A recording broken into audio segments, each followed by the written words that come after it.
Tonight on WTOP-10 Nightly News, find out why students are going to the polls.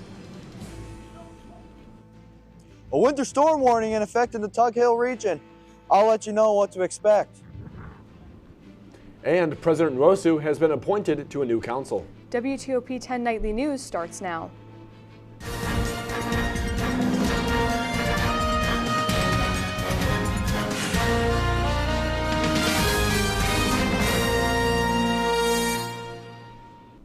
Good evening and thank you for joining us. I'm Michelle Smith. And I'm Logan Russo. Now, Logan, I've been really enjoying this warm weather that we've had this last week, but it's kind of fallen away in these last few days. We had some warm days and now it seems like today may have been a little bit too cold for comfort. I agree. Let's go to Chris Convis with a quick weather for us.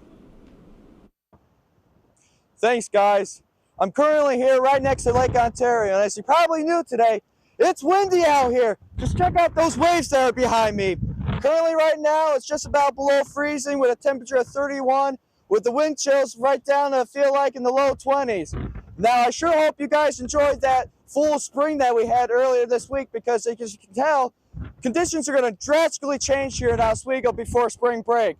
But for now, it's getting frigid out here, so I'm going to get my run back out to the studio. Back to you guys at the desk.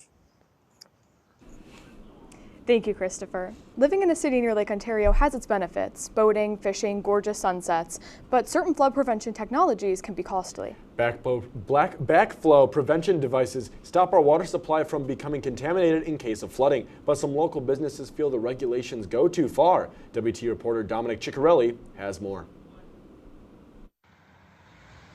Owning a small business isn't easy, especially for business owners dealing with fees or regulations from their local government. Right behind me stands Garofalo's, one of the city's oldest delis. Some small businesses like Garofalo's are forced to pay up to $500 a month in fines and fees because they don't have the correct backflow device that the county wants them to have. Owner Joe Garofalo is currently in the process of updating his plumbing system. We already have a backflow type. It's just what they don't want, apparently. It's very expensive to do. You have to have drawings done up. You have to have, the work done on top of that, and they're saying it's our problem, not theirs. There are only 38 people in upstate New York who can test these devices, and only 5 operate in Oswego, a city with over 1,000 different businesses. We've been on a waiting list as well to have the plumbers come and look at it, because they're the only one that can do it. There's many buildings that have to have this done, so they're so far behind that they can't catch up. Furlong Properties owner Greg Furlong, operating out of a student housing apartment, Premier Living Suites, had to put backflow devices in a few of his properties too. Preventer was smaller than that, give or take that size, maybe smaller. And I had to install 4 of them, and it cost me approximately $2,000 to $3,000 per backflow preventer to install. Furlong spent around $10,000 altogether on backflow device installation. And something that came up. Oh, by the way, you need to do this. Here's a $10,000, not indirectly, you got to go spend $10,000 too, and we need you to do this now. And you don't have a choice. But in the current economy, some businesses are feeling the hurt of these fees. If they're going to make us do it, maybe not pile on top of all the other charges that we've been getting from the city. I guess my issues are just, it's money out, money out, money out, money out, and our economy kind of sucks right now. Even businesses with the proper backflow devices installed understand the weight of the fees from the city. There's 2 sides to every story, and I think sometimes one side doesn't understand exactly the scenario that the other side has to go in. Dominic Ciccarelli, WTOP-10. Upon installation of the proper device, Garofalo's may be eligible to receive back pay for all the fines the business paid during the process. Voting is officially open for the Student Association elections. While the roles of president and vice president are uncontested this year, students are still being urged to head to the polls.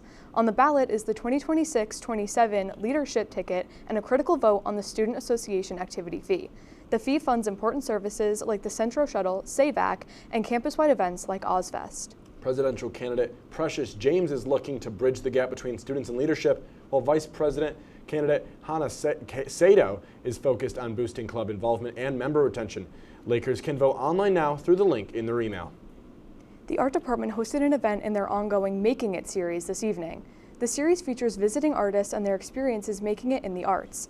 Today, Buffalo-based artist and art educator Trisha Butsky visited campus. Butsky holds 3 art degrees in drawing and painting from various institutions. As well as being a fine arts teacher at Buffalo Seminary High School, Butsky is also a resident artist at Buffalo Art Studio. Students Helping Oz Peers, also known as SHOP, is hosting a school supply drive during the month of March in support of Children's Center of Oswego. Suggested items include children's books, paint, markers, buttons, ribbons, yarn, even googly eyes. Donations can be dropped off at the shop in Penfield Library, the Penfield Front Desk, room 501 in Colkin Hall, and at the Compass in MCC. For any questions on donations, email shop@oswego.edu. This afternoon, the Physics and Astronomy departments hosted Science Today, exploring pulsar science. In 2023, an international collaboration of astronomers announced evidence of gravitational wave background. The evidence came from observing the pulse of pulsars, rotating neutron stars. Lydia Guertin of Cornell University led an exploration of pulsar science for physics and astronomy students and faculty in Shinneman. The 63rd annual Juried Student Exhibition took place at Tyler Hall today. The exhibit, which is by students for students, features painting, drawing, sculpture, photography, graphic design, digital art, animation, and more, and is meant to celebrate the diverse creative voices of SUNY Oswego. The exhibition will be on display from now until April 3rd, but it will be closed during spring break. SUNY Oswego President Peter Nwosu has been appointed to the Leadership Council of the Educational Credit Management Corporation Foundation. The California-based philanthropic organization focuses on improving career outcomes for underserved student populations. Nwosu also contributed to the Chief Academic Handbook, writing 2 chapters emphasizing that meaningful change requires bold action. Nwosu's writing reflects his Vision 4040 plan for Oswego, where he aims to double the number of degrees and credentials awarded to 4,000 annually by 2040. Staying in the city of Oswego, St. Patrick's Day is approaching, and many will be out celebrating this weekend, arising concerns for the police department. Today, Oswego County has joined the statewide campaign to reduce impaired driving. With more on the dangers of DWI, Eddie McAlpine is in studio to break it down for us. Eddie? Thanks, Michelle. The Stop DWI campaign, or the Special Traffic Operations Program for driving while intoxicated, will be in full effect through this coming Wednesday. Oswego County police agencies have announced that they will be participating in a special high-visibility engagement program to raise awareness for the dangers of impaired driving. The program was established to provide a plan for coordination of county, town, city, and village efforts to reduce alcohol-related traffic injuries and fatalities. During this time of year, especially with St. Patrick's Day just around the corner, the efforts are increased. Law enforcement agencies will be out in full force in an across-the-board effort to reduce the number of alcohol-related injuries and deaths. The mission of the campaign is to reduce the number of people killed or injured in alcohol and other drug-related traffic crashes, promoting DWI prevention as a public priority, and to coordinate local efforts in law enforcement, prosecution, probation, rehabilitation, public information, and administration. The program coordinator said that St. Patrick's Day is a notoriously deadly time of year for impaired driving, and if you are planning on consuming alcohol, make sure to have a plan in place. Keep yourself and other people safe. It's the law. For more information about the Oswego County Stop DWI program, you can visit oswegocounty.com/stopdwi. For WTOP-10, I'm Eddie McAlpine. Back to you, Logan. Thanks, Eddie. SUNY Oswego's Hewitt Hall will be hosting the 2026 Port City Fire Conference this weekend. The Port City Fire Conference provides comprehensive education sessions and networking opportunities for firefighters and fire officers throughout the region.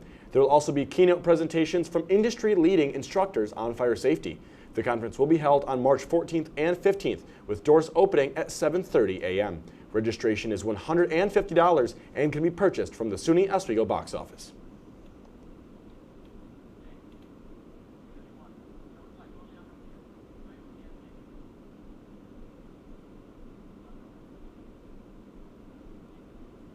Salt City Coffee is coming to Onondaga County. The first location of the local coffee chain opened in Syracuse in 2017. The founders of the chain announced today that the 3rd location will open this spring in the Clay Marketplace Shopping Center off of Route 31. The exact opening date has not been announced, but until the day comes, Salt City Coffee can be found in Syracuse and Fayetteville. A former upstate New York public school teacher was indicted today on charges that he ran a prostitution ring out of his home for almost 4 years. Police say that 66-year-old Eric Simpson of Rochester faces 1 count of interstate facilities of using interstate facilities to promote, manage, establish, carry on, and facilitate a prostitution enterprise. It's alleged to use this home as a meeting place between customers and sex workers between 2021 and December of 2025. Simpson was arraigned in court before being released. New York City police have made an arrest in a murder case in Jamaica, Queens. The NYPD said that 75-year-old Rupchand Simbu killed his wife, then reported her missing last July. The victim was 34-year-old Salisha Ali. She was last seen alive by a relative during a FaceTime call on July 13th. Simbu reported Ali missing the same day.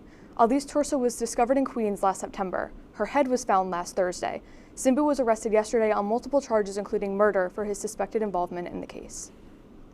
The Baldwinsville area was hit by a power outage today after a tree fell on power lines. High winds brought down the tree on River Road in Baldwinsville, leaving 2,000 customers without power for almost 2 hours. According to National Grid, the tree hit a primary line that covers multiple neighborhoods, with the outage even reaching the town of Lysander. Power has since been restored. Major funding is going to Boonville to improve water and sewage systems. Governor Kathy Hochul announced $250 million in state and federal support for local infrastructure projects. The new financing will help local governments upgrade lead service lines, treat emerging contaminants, reduce flooding, and modernize aging facilities. These investments are designed to protect public health and the environment, as well as support public works jobs. Zohran Mamdani clapped back at a tweet from Alabama Senator Tommy Tuberville, where Tuberville reposted a photo comparing Mamdani breaking his fast for Ramadan with the 9/11 terrorist attacks and tweeted, "The enemy is inside the gates." Mamdani responded saying, "Let there be as much outrage from politicians in Washington when kids go hungry as there is when I break bread with New Yorkers." Mamdani had recently celebrated his first iftar with an event at City Hall. Still ahead tonight, what to expect from TSA lines this week. I'll have your full travel forecast and full forecast right after the break. Stay tuned on WTOP-10.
Welcome back to the DK experience.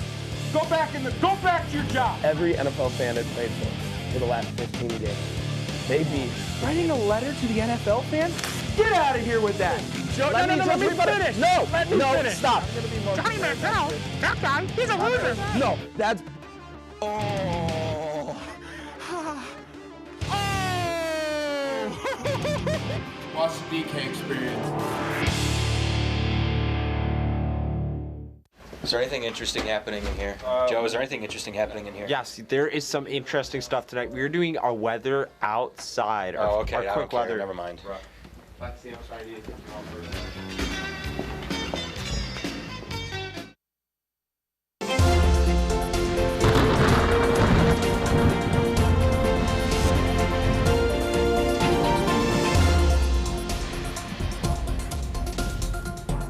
Welcome back to WTOP-10. I'm meteorologist Christopher Convis with your full weather report. Well, for song of the day today, what no better than Wind of Change by the Scorpions. Gosh, talk about the wind. When is it going to change from this northwest winds to the southern winds that we had earlier this week that brought that nice 60, 70 degree weather? For the next 12 hours here, you can see the wind speeds will fall down quietly throughout the night, but it's going to pick right back up tomorrow during the day. 30 miles per hour gusts possibly for tomorrow. So Do not fly away like Mary Poppins tomorrow with your umbrella. Well, Mother Nature, I guess she wanted to be Picasso tonight. Look at all these scattered colors we got across the screen here. We got a winter storm warning here for the Tug Hill region starting tomorrow morning, continuing on until Saturday afternoon. Also, another winter weather advisory for covering most of the Adirondack region starting tomorrow also at 11 a.m. Friday into 2 p.m. only Friday also. And then we got some gale warnings and high wind warnings for the western region of New York. So if you are planning on traveling tomorrow or on Saturday, please plan accordingly. If you're going to leave early tomorrow morning, you might make out the clearing, but around noonish, the afternoon, we're going to get a wintry mix possibly. We're going to get a snow into a rain shower possible in the region here. But if you're going to leave, wait it out till Saturday morning actually. It's all going to go past, and we're going to have greasing clouds throughout the region. So as we go on to our futurecast, as you can see, we have the snow coming around just around 1 p.m., just around noon hours for your region, 32 degrees, which possibly is going to warm up a bit, bringing a possible wintry mix for the region, 35 degrees. Scatter showers throughout the day into Saturday morning, continuing on all the way out into Saturday morning, with it all clearing out noon for you Saturday. So for the snowfall, weather models are showing possibly 2 inches for the Oswego region. We have almost a foot of snow for the Tug Hill region. And going on into our full day forecast, 7-day forecast, showers continuing on into the region for the weekend. Showers likely jumping all the way up to 61 on Monday. Tuesday, chance of snow showers possibly for your St. Patrick's Day. We're going to drop drastically back down into the 20s, below freezing for your start of the week, but the sun will start to come out again by the next of midweek. That's all for my full forecast. Now back to the desk. Thanks, Christopher. State environmental officials say that multiple dead birds found alongside Seneca Lake died from highly pathogenic avian influenza, or HPAI. It said that reports of dead birds increased as the ice melted and more birds washed ashore. The remains were sent to Cornell University, where the virus was confirmed as avian flu. According to the DEC, the risk of the disease spreading to humans remains low. National Grid is looking to recycle wastewater into energy to heat central New York apartment buildings and businesses. The project would involve extracting the heat from wastewater in a facility, introducing a new system of pipes, pumps, and other equipment to capture the heat energy. National Grid plans to heat and cool the new county aquarium, plus a dozen new buildings coming in the next 6 years. As spring break creeps closer and closer and students get ready to head home, disruptions at TSA are leading to issues for travelers. In response to the partial shutdown that has been in effect for close to a month, some flyers are being told to stay up to date on their flight status, as well as making sure they arrive early enough so that they can make their flights. A new video shows first responders rushing to save a fisherman who fell through the ice on Sodus Bay. Natalie Colzatani has more on that jarring rescue. First responders completed a jarring rescue on Sodus Bay Tuesday afternoon after a fisherman from Webster fell through the ice. Ken Dobbin lives nearby and says he heard yelling before noticing 2 people on their docks in distress. I asked them what was going on, and they said they saw somebody go through the ice, and they had called 911. And then I could see a man struggling a ways out, and then eventually just stopped kicking because that was just causing him more problems. Dobbin tells me the Wayne County Sheriff's Office and fire rescue boat arrived quickly. Authorities say they observed the 57-year-old man partially submerged, roughly 100 yards from shore, and the Alton Fire Company launched an airboat. There was a man that had crawled out before that who tried to pull him out without the aid of any equipment. He couldn't get him out. But I think that they were able to somehow attach something to him and then pull him out from the boat. While this is the first time an ice rescue has happened right in front of Dobbin's home, he says they occur every year. According to Alton Fire, this is the 3rd ice rescue call in the last 3 days. Just a few days ago, about 4 or 5 days ago, the place was just littered with ice fishermen. But then you could tell when it got up into the 60s that they were smart enough not to go out there. But there are a few that take it just a little bit too far. The State Department of Environmental Conservation says if the ice thickness is 2 inches or less, stay off. And most people adhere to that, but there's always 2 or 3 people that they do it a little bit too early when there's only 2 or 3 inches as soon as the glass is over, and then they do it a little bit too late too. Not many, but enough to bring out the rescue boats. The man rescued was taken to a hospital for treatment. First responders are using this incident to remind everyone that no ice is ever 100% safe. The Syracuse Police Department is preparing for their annual St. Patrick's Day parade. Kieran Coffey, a spokesperson for the SPD, said that the department plans on deploying at least 70 officers to the parade. A canine unit will also sweep the area before the parade starts as well as during the festivities. The department also wants attendees to keep an eye out for lost children in the crowd. Coffey said if you see something, say something. The New York Attorney General and 16 other state attorneys have filed a lawsuit against the Trump administration. The suit seeks to block a federal mandate requiring colleges to collect and report student admissions data for 7 years. The attorneys argue that the mandate is a burden to institutions and could reveal sensitive student data. The lawsuit asks the Supreme Court to declare the mandate unlawful and stop the Department of Education from penalizing non-compliant schools. Mortgage rates are starting to rise again after falling below the critical 6% threshold just a few weeks ago. The average 30-year fixed-rate mortgage in the United States rose to 6.11% on Thursday, according to mortgage financier Freddie Mac. The drop below 6% last month was the first in years, giving hopes to buyers and sellers that the market may loosen. Still ahead tonight, a new Syracuse athletic director. An Oswego record was broken, and a Fulton grad goes dancing. All of that and more after the break.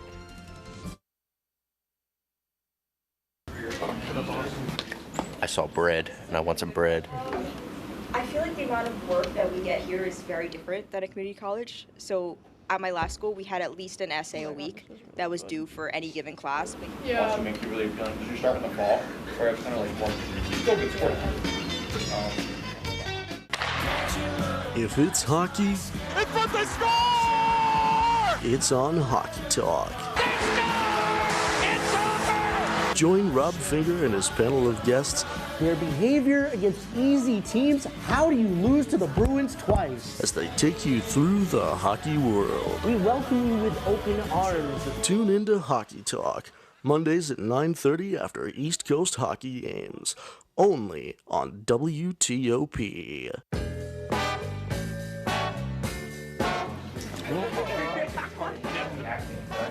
Oh boy!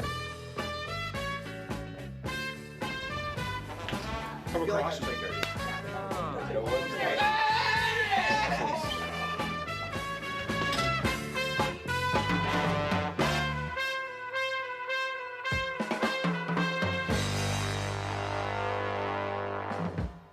Good evening and welcome to Jeopardy! I am your host, Joe. Hello, Simon. Joe is at this place. And I'm very concerned to see what Piper's answer is here. Sorry, it's a 98-page rule book. You guys are stumped still? Joe, I'm going to sound like a little snob here. It was not founded by Ray Kroc.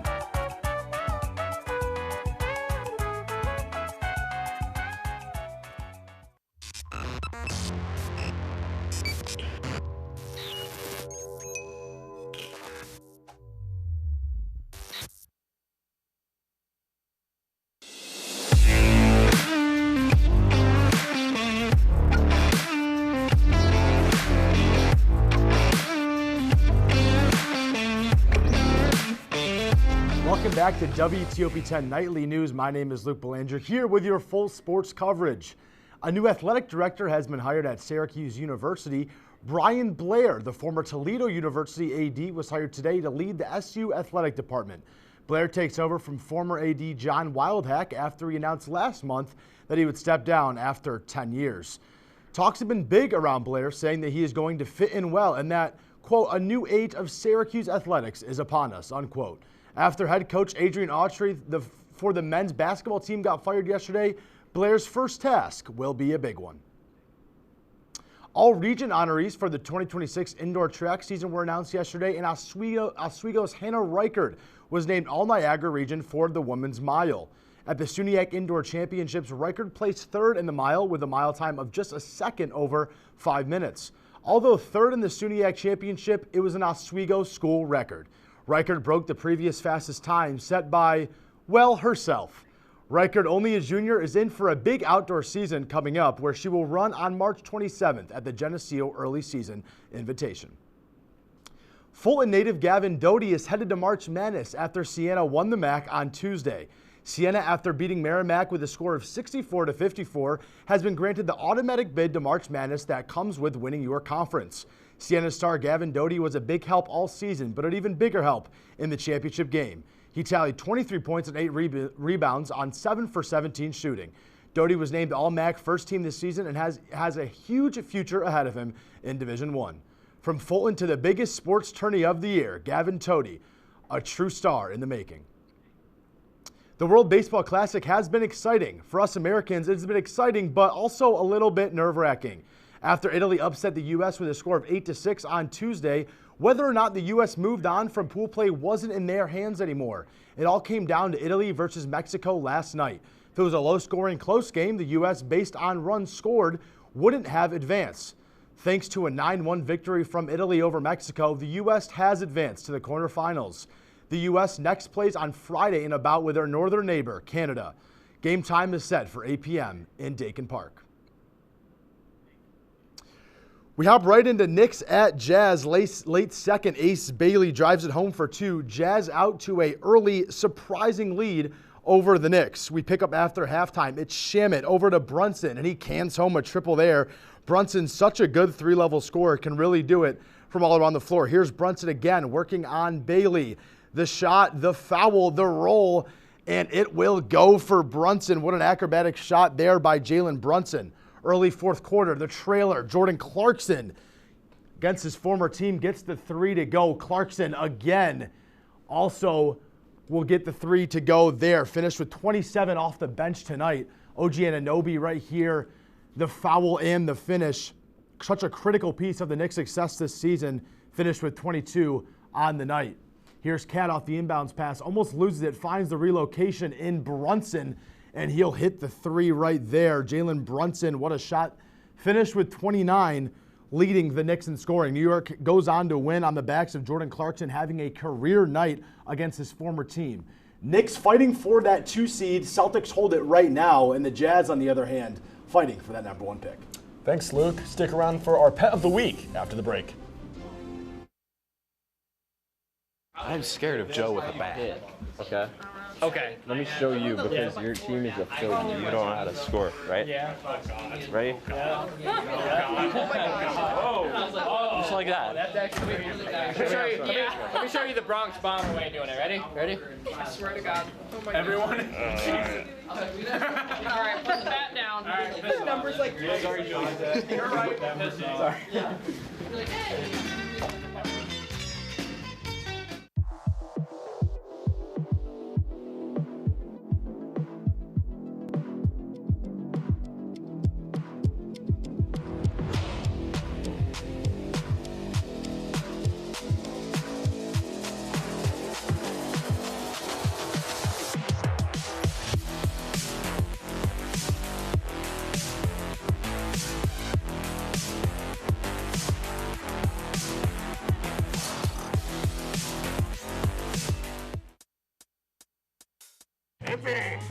I had to eat a raw egg on Chris's dormitory floor.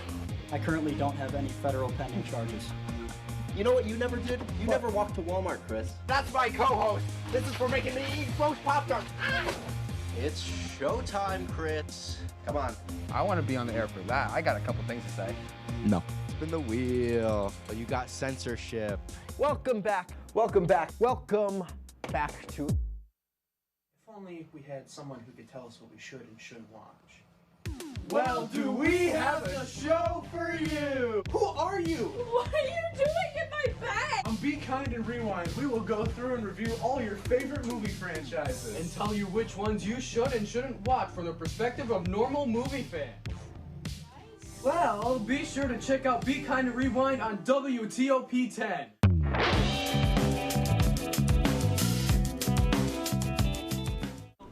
Here at WTOP, we all have pets we care about. So now it's time to meet our pet of the week, Snowflake. She is a Havanese and is 12 years old. Snowflake likes going on long walks and enjoys belly rubs from her brother Joe. That's our report for tonight. Be sure to stay tuned for a late night with LeBones in the Laker Connections. Thank you for watching. Have a great night, everyone.